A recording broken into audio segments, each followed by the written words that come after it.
Yun, good morning mga kasuki. Another day, another client tayo. Okay, tayo ay magpe-prepared na. Bale, pupunta tayo sa C6 sa tapat ng Asahi. Yan. Ang gagawin natin doon, ang gagawin natin ay microwave. Ang gagawin natin sa C6. Yun. Okay. Watch this video.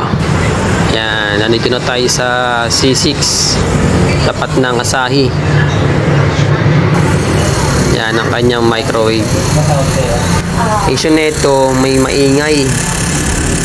Sobrang ingay, kala mo may kuryente naglalaro sa loob. Yan, Extreme ang kanyang brand. Yan, binubuksan natin nito para ma-check natin kung anong klaseng ingay yun. Yan, binuksan natin, tapos nakita natin dito yung magnetron niya medyo maluwag, tsaka yung pan maluwag.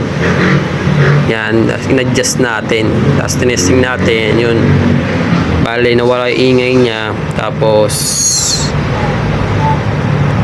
saraduan na natin para sigurado tayo.